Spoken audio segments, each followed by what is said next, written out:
Hello, welcome back to another video. Today I'm going to be feeding my worms. I think this is part 4, plus a couple other videos of feeding my worms specific things. But, as you know already, my lid, it got a little bit broken, so I'm going to have to buy a new one.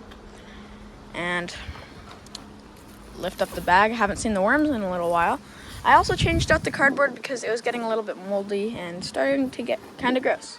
So, how are they doing? Oh my god, there's a cockroach thing. Well, that's not what I expected, I guess. But they seem to be healthy. There's a lot of shredded paper, so I might not put as much this time around, but I got a lot of food for them.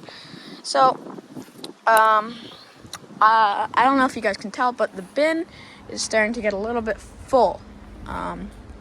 And there's things starting to grow again, and that only means one thing. That means there's compost ready, enough to sift out of the bin. So, I will make you guys a deal. I don't know if you have seen my part one of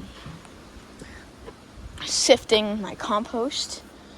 I didn't plan on making it a series, but if you guys get this video to 10 likes and 3 comments, I will make a part 2 to my sifting compost, and we'll see how much compost I can get.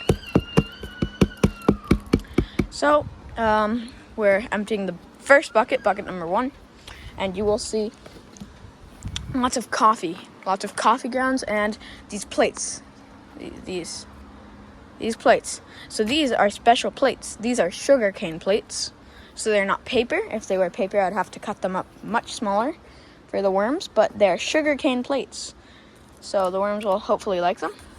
And in here, it seems like we got asparagus, more vegetables. You can see a little bit of paper right there. So let's put in bin number 2 right onto the growing pile. And in bin number 2, you can obviously see lots of watermelon and some coffee grounds. So let's go ahead and get our shredded paper. I'm gonna have to prop this up on this lid. And if you guys haven't seen my video, how I make worm teeth, that's what these are for, so go ahead and check that out. And yeah, let's feed our little worms. So we have lots of shredded paper here for the worms. So I'm gonna grab a handful, not a ton, because there already is a lot. Maybe like this much, right? Just gonna sprinkle it in here. Hopefully it doesn't get to the point where it blows away because of the wind, but I'm gonna put this bag right back down. The next thing I'm gonna do is I'm gonna go ahead, take my shovel, move this bag, sorry. Oopsies, what just happened? Uh-oh. Let's just... Oh, crud. There we go. And then we're just gonna mix this around a little bit throughout the bin, spread it evenly.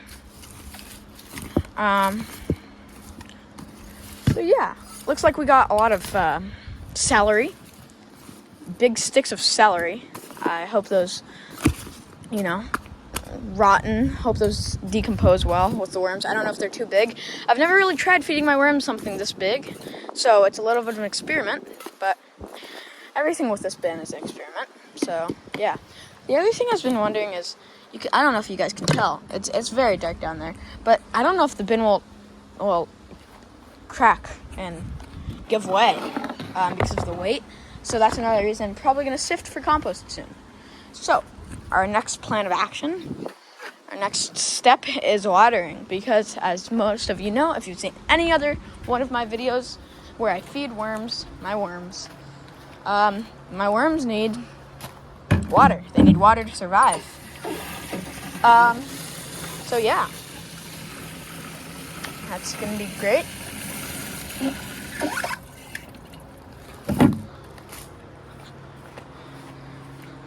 Walk back over here to my worm bins, and I actually moved it. I moved it back here. It used to be over here. If any of you guys noticed, that's why.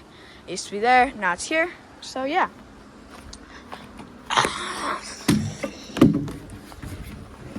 So I'm gonna go ahead and water these worms so that they live. I'll probably put on more water off camera. It's very hard to water worms off camera. And yeah, that's pretty much it. Just for feeding my worms, nice, simple. Give them food, they give me compost. And yeah, thanks for watching, and I'll see you in another video. Obviously, make sure to like, subscribe. It really helps out a ton. And bye.